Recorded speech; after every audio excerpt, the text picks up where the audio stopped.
আসসালামু আলাইকুম প্রিয় দর্শক, চ্যানেল আই সংবাদে এখন স্টুডিও থেকে আপনাদের শুভেচ্ছা সহ স্বাগত জানাচ্ছি। আর পুরো সংবাদ জুড়েই আপনাদের সঙ্গে থাকব আমি সাইদুর রহমান। আশা করছি আপনারা আমাদের সঙ্গে থাকবেন। এখন সবার আগে শুনুন যথারীতি সুপার ফেস ফর্টিফাইড সয়াবিন তেল সংবাদ শিরোনাম। চীনের প্রধানমন্ত্রী আমন্ত্রণে 4 দিনের সফরে বেইজিংয়ে প্রধানমন্ত্রী শেখ হাসিনা। বাণিজ্য উন্নয়ন সহযোগিতা সহ 20 সমঝোতা স্মারক সইয়ের সম্ভাবনা। কোটা বিরোধী আন্দোলনে বাংলা ব্লকেডের দ্বিতীয় দিনেও রাজধানীতে সড়ক অবরোধ, যান চলাচল বন্ধ হয়, জনভোগান্তি।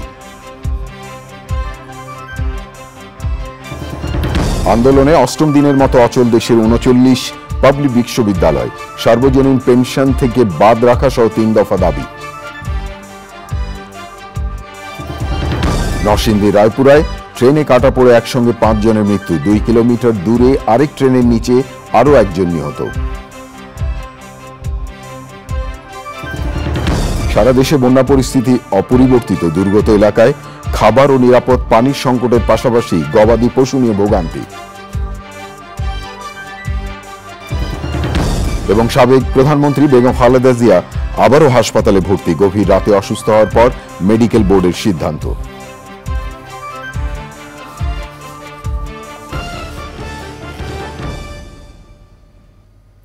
প্রিয় দর্শক, এছাড়াও নিটোল টাটা বিশেষ সংবাদে যা থাকছে।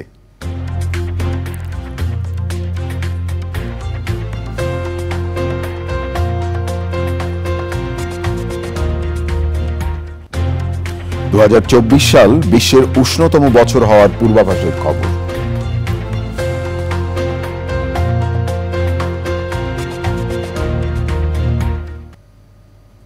ধন্যবাদ প্রিয় দর্শক আমাদের সাথে যোগ দেওয়ার জন্য। এতক্ষণ সংবাদ শিরোনাম শুনলেন, চলুন যাওয়া যাক পুরো খবরে। আর এখনকার এই সংবাদ আয়োজন একই সঙ্গে চ্যানেল আই ইউটিউব চ্যানেলে এবং চ্যানেল আই ওটিটি প্ল্যাটফর্ম আইস্ক্রিনে লাইভ স্ট্রিম হচ্ছে। চীনের প্রধানমন্ত্রীর আমন্ত্রণে 4 দিনের দ্বিপক্ষীয় সফরে বেইজিংয়ে অবস্থান করছেন প্রধানমন্ত্রী শেখ হাসিনা। ভারত সফরের পর প্রধানমন্ত্রী এই সফরে তিস্তা প্রকল্প, রোহিঙ্গা সমস্যা, বাণিজ্য, বিনিয়োগ এবং অর্থনৈতিক সংকট সমাধানে চীন থেকে ঋণের বিষয়টি আলোচনায় থাকবে বলে ধারণা করা হচ্ছে। সব মিলিয়ে বাংলাদেশের উন্নয়ন ইস্যুকে অগ্রাধিকার দিয়ে 20 থেকে 22টি সমঝোতা স্মারক সইয়ের সম্ভাবনা রয়েছে। প্রিয় দর্শক, চীনের বেইজিং থেকে আরো জানাচ্ছেন সহকর্মী সাদি মাহমুদ। ভারত সফরের পরপরই প্রধানমন্ত্রী শেখ হাসিনার চীনের এই দ্বিপাক্ষিক সফর ভূরাজনৈতিক অবস্থান আর অর্থনৈতিক সংকটের বাস্তবতায় বাংলাদেশের জন্য যথেষ্ট তাৎপর্যপূর্ণ। প্রধানমন্ত্রী ও তার সফরসঙ্গীদের বহনকারী বিমান বাংলাদেশ এয়ারলাইন্সের একটি বিশেষ ফ্লাইট বেইজিং ক্যাপিটাল আন্তর্জাতিক বিমানবন্দরে পৌঁছালে তাকে অভ্যর্থনা জানান চীনের উচ্চ পর্যায়ের প্রতিনিধি দল। বেইজিং অবস্থানকালে চীনের প্রেসিডেন্ট শি জিনপিংয়ের সাথে দ্বিপাক্ষিক বৈঠক এবং চীনের প্রধানমন্ত্রী লি কিয়াংয়ের সাথে একটি প্রতিনিধি পর্যায়ের বৈঠক করবেন প্রধানমন্ত্রী। এছাড়া দুই দেশের বেশ কয়েকটি প্রকল্পের উদ্বোধনের পাশাপাশি বাংলাদেশ এবং চীনের মধ্যে ব্যবসা বাণিজ্য ও বিনিয়োগের সুযোগ সুবিধা বিষয়ক শীর্ষ সম্মেলনে যোগ দেওয়ার কথা রয়েছে শেখ হাসিনার। চীনের সঙ্গে বাংলাদেশের বাণিজ্য সম্পর্ক বহুমাত্রিক। একক দেশ হিসেবে চীনের কাছ থেকেই বাংলাদেশ সবচেয়ে বেশি পণ্য আমদানি করে এবং গত কয়েক বছর ধরে ঋণ দেওয়ার ক্ষেত্রেও চীন বাংলাদেশের বিলিয়ন ডলার ক্লাবের সদস্য। প্রধানমন্ত্রীর এবারের সফরেও বাংলাদেশের অব্যাহত উন্নয়ন ধরে রাখার বিষয়টি প্রাধান্য পাবে। প্রবাসী বাংলাদেশি আর আওয়ামী লীগের স্থানীয় নেতারা বলছেন, প্রধানমন্ত্রীর এই সফর বাংলাদেশ ও চায়নার সম্পর্ক আরও দৃঢ় করবে। বাংলাদেশে যারা আছে আমাদের চাইনিজের সাথে সুসম্পর্ক করতে হলে আমাদের গন্ডং প্রভিন্সগঞ্জতে একটা কনসুলেট দরকার, বাংলাদেশ কনসুলেট দরকার। এটা মাননীয় প্রধানমন্ত্রীর কাছে আমাদের আবদার। নাগরিক সম্বর্ধনা থাকলে আমাদের যারা নেতা কর্মী আছেন, তারপর যারা আমাদের ব্যবসায়ী আছে, তারা আমাদের প্রবলেমগুলো নিয়ে আমরা কথা বলতে পারতাম। চায়নার সাথে আমাদের যেই সম্পর্ক, আমাদের বাংলাদেশের প্রধানমন্ত্রীর যে সম্পর্ক, এই সম্পর্ক যাতে আরও বেশি গাঢ় হয়, এই জন্য আমরা সহযোগিতা করব। আমাদের দুই দেশের দ্বিপাক্ষিক সম্পর্ক আরও গভীর হবে, আরও মজবুত হবে। আমরা চাই আমাদের প্রধানমন্ত্রী চায়নার সাথে দ্বিপাক্ষিক বিজনেসের একটা ডিল করে, যাতে চায়না যেভাবে ডেভেলপ হয়েছে আমাদের বাংলাদেশও সম্পূর্ণ সেভাবে এগিয়ে যায়। বাংলাদেশের সবচেয়ে বড় উন্নয়ন সহযোগী, পাশাপাশি বড় বাণিজ্য সহযোগীও এই চীন। প্রধানমন্ত্রী শেখ হাসিনার এবারের সফরে অর্থনৈতিক সহযোগিতার ক্ষেত্রে বড় ধরনের সুযোগ রয়েছে বলে মনে করা হচ্ছে। কূটনৈতিক বিশ্লেষকরা বলছেন, চলমান বাংলাদেশের উন্নয়ন অভিযাত্রাকে আরও বেগবান করতে প্রধানমন্ত্রীর এই সফর বেশ গুরুত্বপূর্ণ। সাদি Mahmud, channel I, Beijing, China.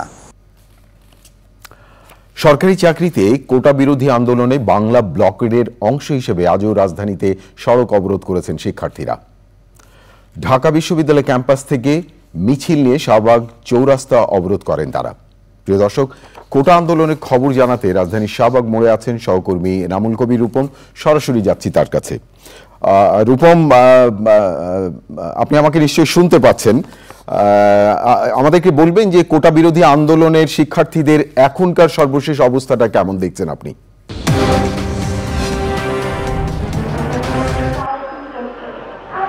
কোটা সংস্কারের দাবিতে শিক্ষার্থীদের যে কর্মসূচি ছিল, এক দফা দাবিতে সারা দেশের ব্লক কর্মসূচি, সেই কর্মসূচির অংশ হিসেবে কেন্দ্রীয় পর্যায়ে শাহবাগ অবরোধ করা আছে এবং একই সঙ্গে রাজধানীর যে গুরুত্বপূর্ণ অনেকগুলো পয়েন্ট, এর মধ্যে Bangla motor, hotel intercontinental crossing,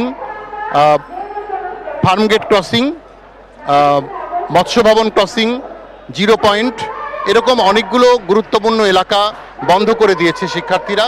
যানবাহন চলাচল পুরোপুরি বন্ধ। শুধু তাই না, যানবাহন চলাচল করতে গেলেও তাদেরকে বাধা দেওয়া হচ্ছে। এরই মধ্যে পুলিশের একজন জয়েন্ট কমিশনার এবং 2 জন ডেপুটি পুলিশ কমিশনারের গাড়িও আটকে রেখেছে শিক্ষার্থীরা। তাদের বক্তব্য হচ্ছে তাদেরকে কেউ কেউ বাধা দিচ্ছে, তাদের আন্দোলনে আসতে ভয়ভীতি প্রদর্শন করছে।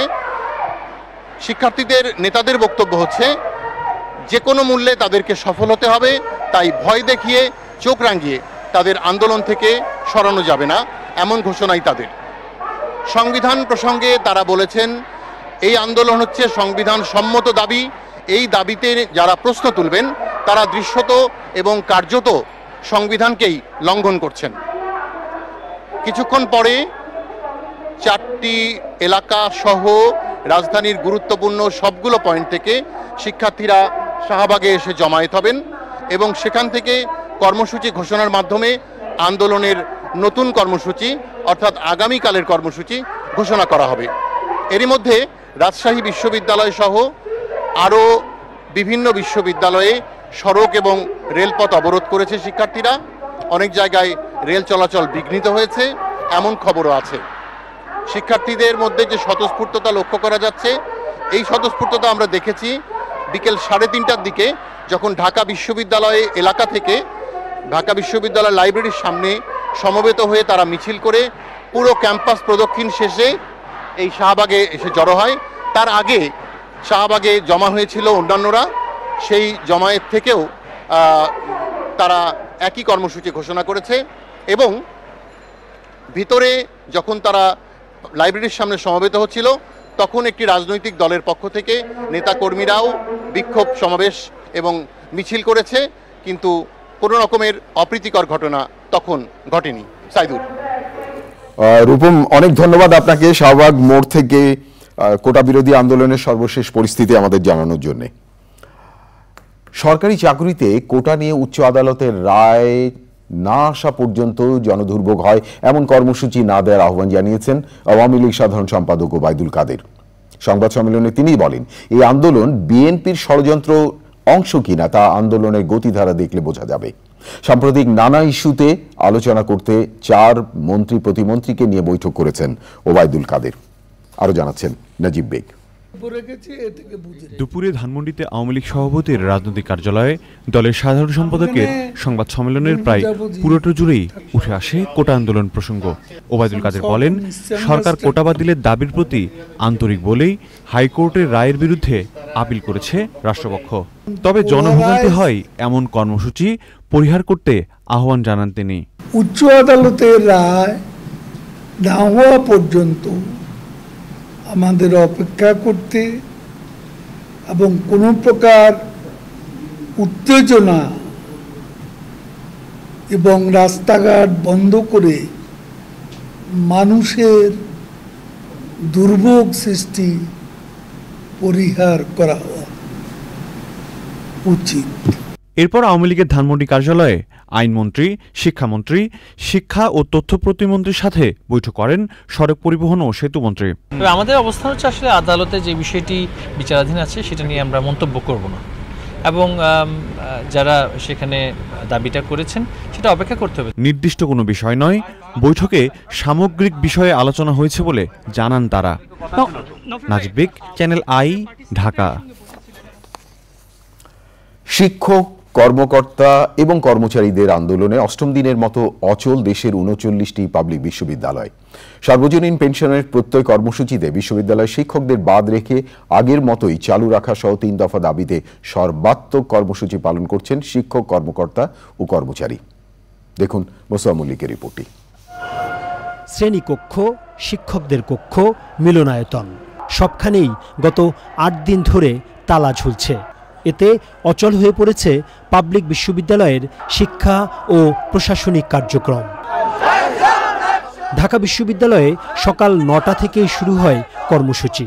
প্রশাসনিক ভবন থেকে মিছিল বের করে পুরো বিশ্ববিদ্যালয় প্রদক্ষিণ করেন কর্মকর্তা, কর্মচারীরা। আমাদের এই আন্দোলন চলবে যতদিন পর্যন্ত আমাদের দাবিটা মেনে নেওয়া না হয়। প্রত্যয় স্কিম থেকে বিশ্ববিদ্যালয় পরিবারকে যতদিন বাদ দেওয়া না হবে, আমরা এই আন্দোলন কর্মসূচি অব্যাহত রাখব। সরকারের পক্ষ থেকে কোনো আমরা যে একটা স্টেক হোল্ডার, আমাদের সাথে এই বিষয়ে কোনো যোগাযোগ, পরামর্শ বা আমরা একসাথে বসেও বিষয়টা নিয়ে কথা বলতে পারতাম, ওনারা সেটার প্রয়োজনই মনে করেননি। চলবে, এটা চলতেই থাকবে। এটা কতদিন চলবে আমরা জানি না। সরকারের পক্ষ থেকে এ ব্যাপারে প্রয়োজনীয় উদ্যোগ এবং সিদ্ধান্ত নিতে হবে। কলাভবনের মূল ফটকের প্রবেশ মুখে কর্মসূচি পালন করেন শিক্ষকরা। এতে ৩৯টি বিশ্ববিদ্যালয়ের শিক্ষক প্রতিনিধিরা অংশ নেন। সবগুলো ক্লাসরুম বন্ধ, চেয়ারম্যানের রুম বন্ধ, লাইব্রেরি বন্ধ। তো এটা তো খুব দুঃখজনক, আমরা সেটা চাচ্ছি না। স্যার, সরকারের তরফ থেকে কি যোগাযোগ করা হয়েছে? তারা কি বলছে, এটা কতদিন আর চলবে? সরকারের পক্ষ থেকে যোগাযোগ আমাদের সাথে আছে। আমরা আশা করছি যে সরকার খুব দ্রুত গতিতেই আমাদের শিক্ষার্থীদেরকে ক্লাসে ফেরত নেওয়ার সব ব্যবস্থাই করবেন। আমরা সেটা আশা নিয়ে আমরা বসে আছি। রাষ্ট্র আমাদেরকে টাকা দিলেও কি দিল না, এই পেনশনের ভিতরে আছে কি নেই সেটা পরে বিবেচ্য বিষয়, কিন্তু আমাদের কাছে মূল বিবেচ্য বিষয় হচ্ছে যে আমাদের ছাত্রছাত্রী, আমাদের সন্তানরা, এই সন্তানদেরকে আমরা বাইরে রেখে আমরা এই আন্দোলন যে করছি, প্রতিনিয়ত আমাদের রক্তক্ষরণ হচ্ছে। জাতির কাছে আমরা আহ্বান জানাবো, বিশেষ করে মাননীয় প্রধানমন্ত্রী যিনি করবেন তার কাছে আমরা আবেদন জানাবো, আহ্বান জানাবো এই বিষয়টি বসে যাতে সুষ্ঠু একটা সমাধান হয়। গত ১ জুলাই থেকে এই কর্মবিরতি চলছে। Mostafa Mallik, channel i, Dhaka. Quota বিরোধী এবং শিক্ষকদের পেনশন আন্দোলনকে যৌক্তিক বলে মনে করেছেন জাতীয় সংসদের বিরোধী দলীয় নেতা এবং জাতীয় পার্টির চেয়ারম্যান জিএম কাদের। বলেছেন, অন্ধভাবে আনুগত্য করবে এমন ব্যক্তিদের চাকরি দিতে সরকারের মুক্তিযোদ্ধা কোটা ব্যবহার করছে। রংপুর সার্কিট হাউসে সাংবাদিকদের তিনি এসব কথা বলেন। জিএম কাদের বলেন, সরকারের অব্যবস্থাপনা এবং দুর্নীতির কারণে মেগা প্রকল্পে বড় অঙ্কের অর্থ নষ্ট করা হচ্ছে।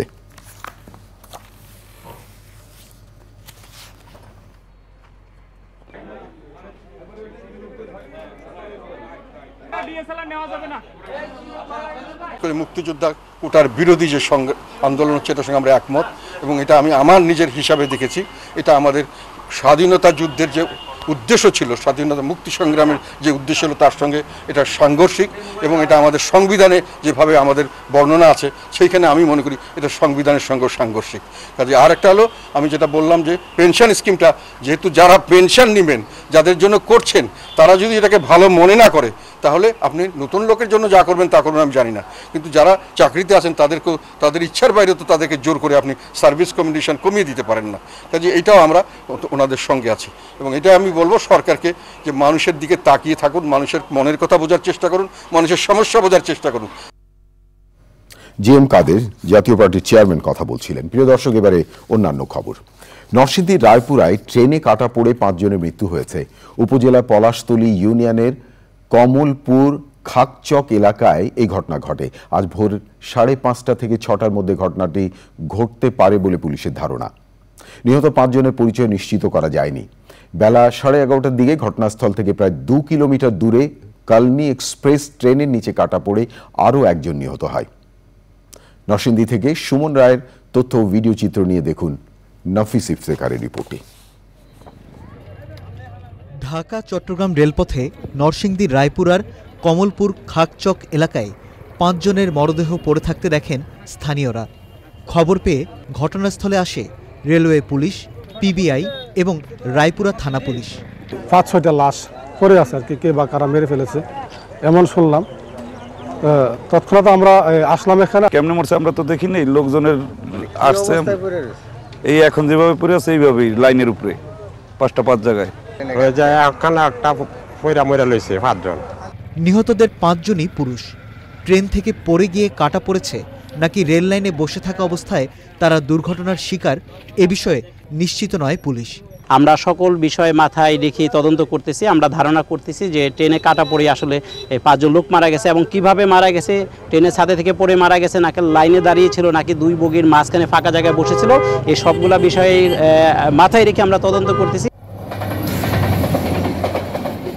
বেলা 11:30টার দিকে ঘটনাস্থল থেকে প্রায় 2 কিলোমিটার দূরে ঢাকাগামী কালনী এক্সপ্রেস ট্রেনের নিচে কাটা পড়ে আরও একজন নিহত হয়েছে।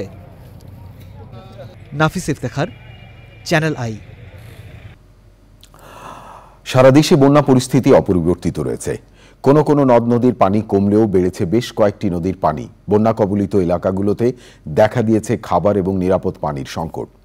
গোচারণ ভূমি ডুবে থাকায় গবাদি পশু নিয়ে বিপাকে পড়েছেন দুর্গতরা। 6 দিনের মাথায় আবারও সাবেক প্রধানমন্ত্রী বেগম খালেদা জিয়াকে হাসপাতালে ভর্তি করা হয়েছে। তাকে রাজধানী এভার কেয়ার হাসপাতালে সিসিইউতে চিকিৎসা দেওয়া হচ্ছে। রোববার গভীর রাতে হঠাৎ অসুস্থ হয়ে পড়লে মেডিকেল বোর্ডের সিদ্ধান্তে জরুরি ভিত্তিতে ভোরে হাসপাতালে নেওয়া হয় খালেদা জিয়াকে। তার হার্ট, কিডনি ও লিভার সহ নানা শারীরিক জটিলতা রয়েছে। 25শে জুন খালেদা জিয়ার হৃদযন্ত্রে স্থায়ী পেসমেকার বসানো হয়। 12 দিন চিকিৎসা শেষে গত মঙ্গলবার সন্ধ্যায় রাজধানীর এভার কেয়ার হাসপাতাল থেকে বাসায় ফিরেছিলেন খালেদা জিয়া।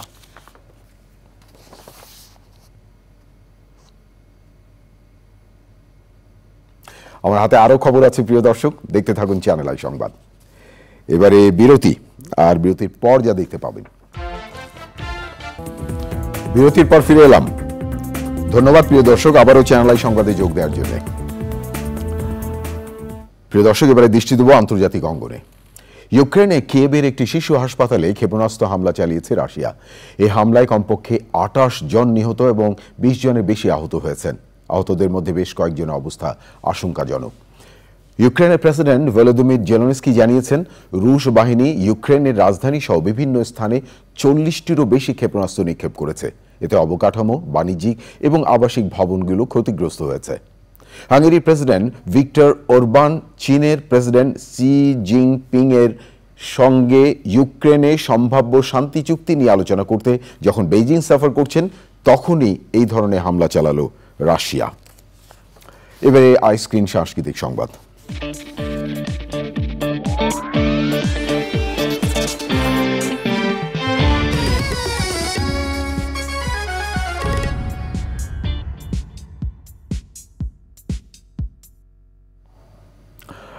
অবশেষে সাকিব খান অভিনীত তুফান মুক্তির পর তার নতুন সিনেমা দরদ নিয়ে কৌতূহলের অবসান হচ্ছে। অনন্য মামুন পরিচালিত দরদ সিনেমাটি প্রেক্ষাগৃহে আসছে সেপ্টেম্বরে। সাইকো থ্রিলার ঘরানার এই সিনেমায় সাকিব খানের বিপরীতে আছেন বলিউড নায়িকা সোনাল চৌহান।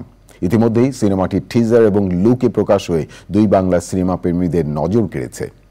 সিনেমাটি পরিচালক অনন্য মামুন জানিয়েছেন, 15 জুলাই থেকে তারা দরদ সিনেমার প্রমোশন শুরু করবেন। বাংলাদেশের পাশাপাশি বিশ্ববাজারে ভালো কিছু করাই দরদ সংশ্লিষ্টদের লক্ষ্য। মধ্যপ্রাচ্যে বড় অংশ জুড়ে বাঙালিরা থাকেন। সেই দর্শকদের কাছেও দরদ পৌঁছে দেওয়ার টার্গেট রয়েছে নির্মাতাদের।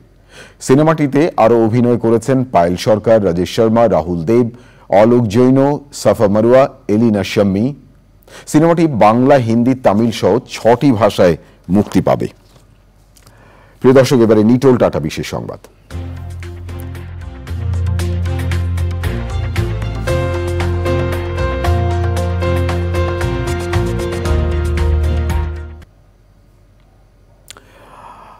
ইউরোপীয় ইউনিয়নের ক্লাইমেট চেঞ্জ মনিটরিং সার্ভিসের তথ্য মতে গত জুন মাস ছিল ইতিহাসের সবচেয়ে উষ্ণতম জুন। বিজ্ঞানীরা বলেছেন, প্রায় প্রতি মাসে অস্বাভাবিক তাপমাত্রা বাড়ার ফলে 2024 সাল হতে যাচ্ছে বিশ্বের সবচেয়ে উষ্ণতম বছর। গত এক বছরে প্রতি মাসেই তাপমাত্রা আগের সব মাসের রেকর্ড ভেঙেছে। সবশেষ তথ্য অনুযায়ী উষ্ণতম বছর হিসেবে 2023 সালকে ছাড়িয়ে যাবে 2024। এটি হতে যাচ্ছে ইতিহাসের সবচেয়ে উষ্ণতম বছর। বিজ্ঞানীদের কেউ কেউ বলেছেন জলবায়ু পরিবর্তন এবং এল নিনো দুটোই চলতি বছরে এ পর্যন্ত তাপমাত্রাকে রেকর্ড উচ্চতায় নিয়ে গেছে। এবারে কৃষি সংবাদ।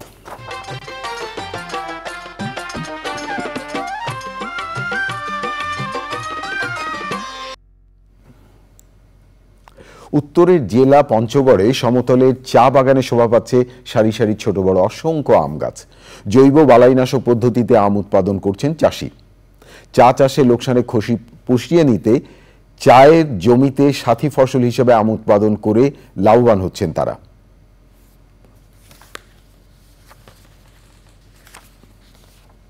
এখন দেখবেন প্রকৃতি সংবাদ।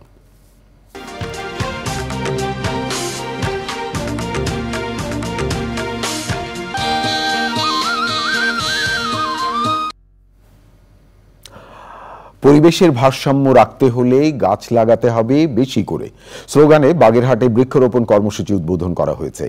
বেসরকারি উন্নয়ন সংস্থা কমিউনিটি ডেভেলপমেন্ট সেন্টারের আয়োজনে মংলার মাকড়ঢোন বীজ স্কুলে কর্মসূচি উদ্বোধন করেন স্থানীয় সংসদ সদস্য ও সাবেক বন ও পরিবেশ উপমন্ত্রী বেগম হাবিবুন নাহার।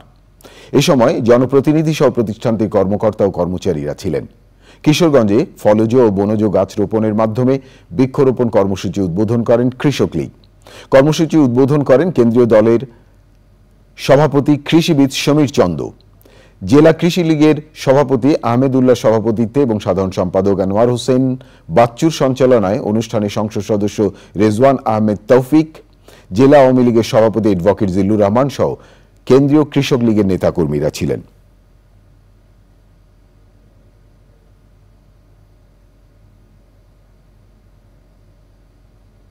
প্রিয় দর্শক, থাকুন চ্যানেলের সঙ্গে। ফিরছি একটু পরে আরো খবর নিয়ে।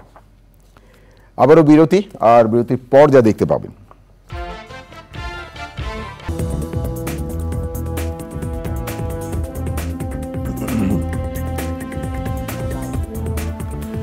প্রিয় দর্শক, বিরতির পর ফিরে এলাম চ্যানেল আই সংবাদে আরো খবর নিয়ে। আপনাদেরকে আরেকবার স্বাগত জানাচ্ছি।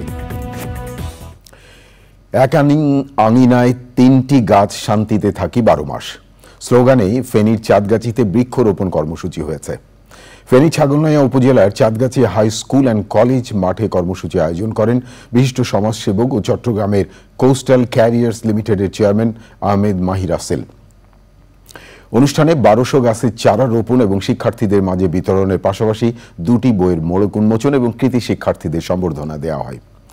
এ সময় ফেনী 1 আসনের সংসদ সদস্য আলাউদ্দিন আহমেদ চৌধুরী নাসিম, আওয়ামী লীগের ত্রাণ এবং সমাজ কল্যাণ উপকমিটির সদস্য জালাল উদ্দিন চৌধুরী পাপ্পু এবং স্থানীয় জনপ্রতিনিধি সহ বিশিষ্ট জনেরা ছিলেন।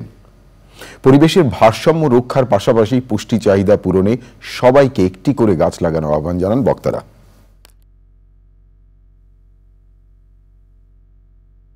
পৃথিবীতে আজকে যে সমস্যাটা সেটা হচ্ছে জলবায়ুর সমস্যা। আর গাছ অক্সিজেন ত্যাগ করে কার্বন ডাইঅক্সাইড গ্রহণ করে, আমরা যেটা অপোজিট করি। ওই জন্য গাছের বিকল্প নাই। সামাজিক আন্দোলন যদি গড়ে তোলা যায় যেখানে প্রত্যেকটা মানুষকে সম্পৃক্ত করে, তো আমরা সেজন্য উৎসব শব্দটি ব্যবহার করছি। মহা উৎসব, উৎসবের সাথে মানুষের একটা যে ফেস্টিভ মুডটা যদি চলে আসে তাহলে আগ্রহ করে এই কাজটা সবাই করবে। আমাদের স্কুলে একটা বৃক্ষরোপণ অনুষ্ঠান হয়েছে, এখানে আমি একটা গাছ পাইছি, গাছ পেয়ে অনেক খুশি। এই গাছ পেয়ে আমি অনেক খুশি।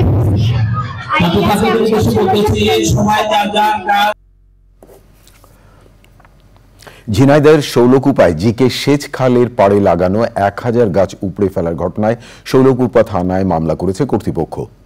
ঘটনাস্থল পরিদর্শন করেছেন স্থানীয় সংসদ সদস্য নায়েব আলী জোয়ারদার ও পানি উন্নয়ন বোর্ডের নির্বাহী প্রকৌশলী জাহিদুল ইসলাম।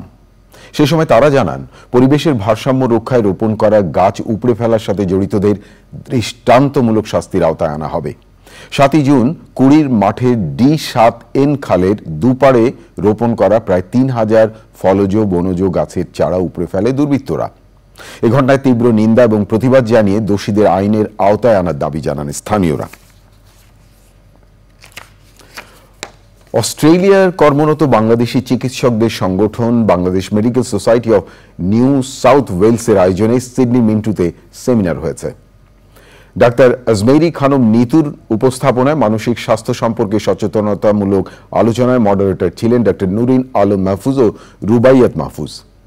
অংশ নেন ডাক্তার ইশিতা আশরাফ, সামিয়া আরিফিন, স্বাস্থ্যকর্মী নিশাত তাসমিন, সাবিনা ইয়াসমিন, সালমা খাতুন, রেজা আলী, শিক্ষার্থী আহনাফ রহমান, নাজিফা আহমেদ, আনিকা হুসেইন ও সামিনা হক।